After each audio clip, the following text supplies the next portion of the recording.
You know, with a little luck, Congressman-elect Maloney will not have to cast a vote on the so-called fiscal cliff. Will be sworn in on January 3rd, and the cliff, as we know, comes on January 1, which means that tonight we're just 36 days from the cliff's edge. Like that graphic? Well, in recent weeks, a number of lawmakers, they've been indicating a new willingness to compromise on higher taxes, especially for the top 2 or 3%. Among them, Tennessee Senator Bob Corker and Georgia's Saxby Chambliss. Both men got some backup on the Sunday political talk shows.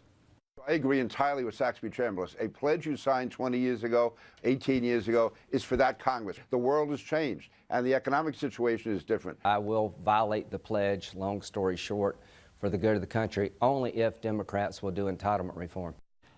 Okay, but that doesn't mean that all Republicans are willing to give in on tax increases. Among them, Republican budget architect, who was most recently the party's nominee for vice president.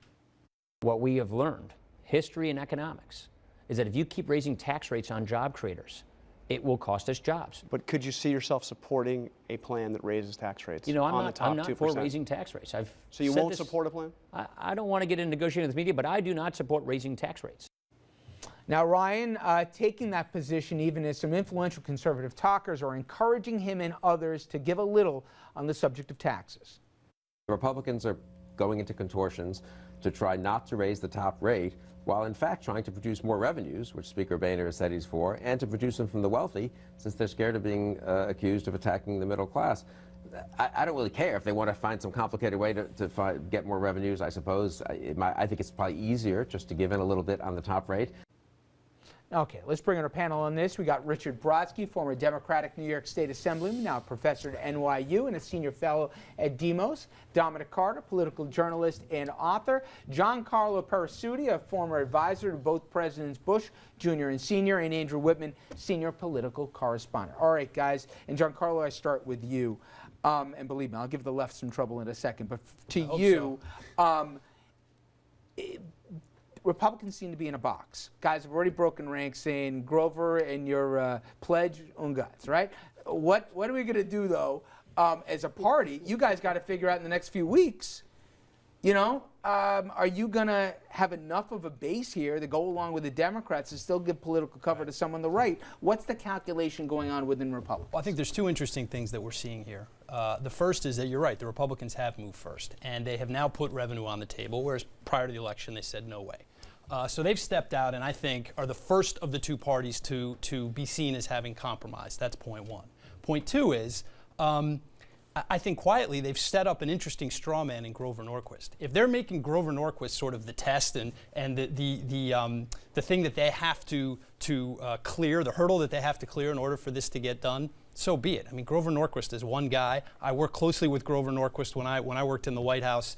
He's not some unstoppable force. Is there a number they've already done in their head, like we'll go to 37, we'll go to 37.5 for the top end rates, or is this a fluid thing? I don't believe so. I think again, Republicans have stepped off first base first, and now it's the administration's turn to see what are we going to give. All right. Speaking of the administration, they've got their own challenge on the left to deal with, Richard, where some are saying, hey, you capitulate it all here right now, Mr. President. You're giving away the store. Hold out for everything. And if they don't come up to your number here at the end of the day, go past 1231, you'll have all the leverage. There are 12 to 15 Democrats who have said that. There are 380 million Republicans who have said that. And the notion that these guys are going to risk losing their seats to the crazy right in a primary is really what this is about.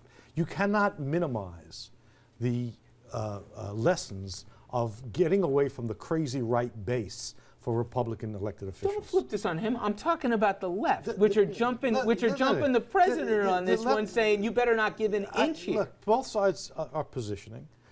They have already compromised in many ways. No one on the left has said you're not going to do spending reductions. There is a no, but some have said, Richard, including some of the guys like Durbin, who I consider mainstream, saying right away Social Security's off the table. Right away Medicare's off the table. No, they've said that pointedly. Take a deep breath. Individuals have said individual things, and some of them are right and some of them are wrong. The Republican Party has an institutional position, and they're never going to produce the votes for a compromise. What they're going to do is try to peel off 8 senators, 40 members of the House and add them to the Democrats who are going to come into line. This, you can try to make this that both sides are crazy.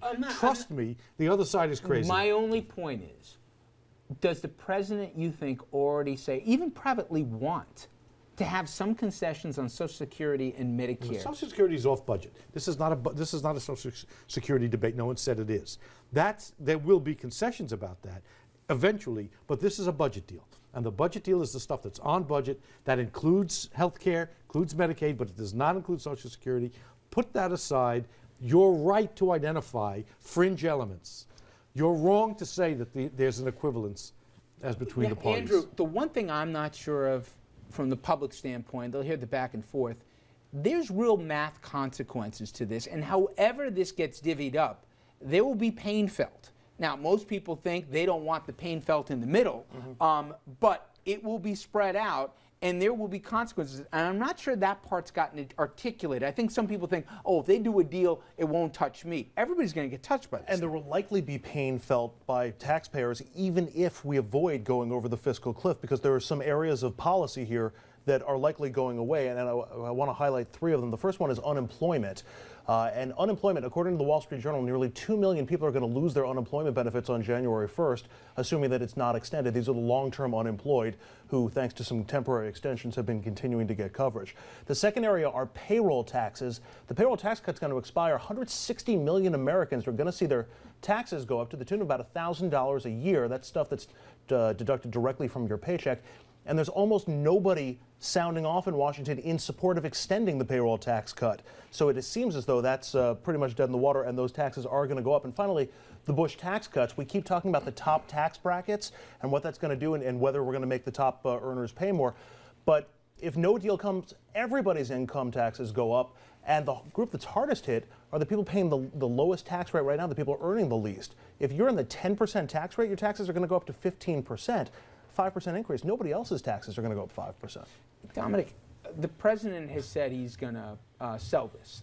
He's not going to sell this from the podium in Washington. He's going to go barnstorming. I don't know exactly what it'll look like. I've heard different ideas saying, hey, take the FDR model, take the train and basically go across America. But forget what mode of transportation he does. My point is, what's the messaging that he's going to want to try and get out there to pressure Washington? I believe, Richard, it's a 1-2 dance step. Part one of the dance was during the campaign. They don't want to tax the rich. They only want you to pay. That was part one of the dance. And so now here comes the part, now that the president has won, there are no more elections, as we have talked about for Mr. Obama. Now comes the painful medicine that everybody has to pay for this. And so now I think the president is going to start talking about this, some of the things that are on the table. But right now, I think we're looking at posturing from the left. Notice I said from the left, not from the right, from the left. Don't go at me. Republicans have said, I'm waiting. Yeah, I can imagine. Republicans have said we're willing to give on the tax increase. No, they haven't. Yes, they have. Yes, they have. Six of them have. Well, not all in national TV. The speaker started the day after the election, which was amazing. Yeah. And so I really believe the deal's going to be cut. We're looking at posturing from both sides. I think the deal will be cut. I think it's smart, though, for the president to say whatever deal that is cut here, at the end of the day, it's not going to be painless. And I think some people might be surprised, like Andrew said here, some of the stuff that could be on the table. All right, we're going to keep this conversation going after the break. And when we do come back, we're also going to be talking about who could fill some big holes in the cabinet. Everybody says, 4 more years. Well, there's the lame duck session. Then there's also the beginning where you got to break in a new cabinet. How much time the president doesn't have to waste on that will be critical for him. And you got Secretary of State Hillary Clinton and the Treasury Secretary, Mr. Geithner, both stepping away. We'll talk about that after this.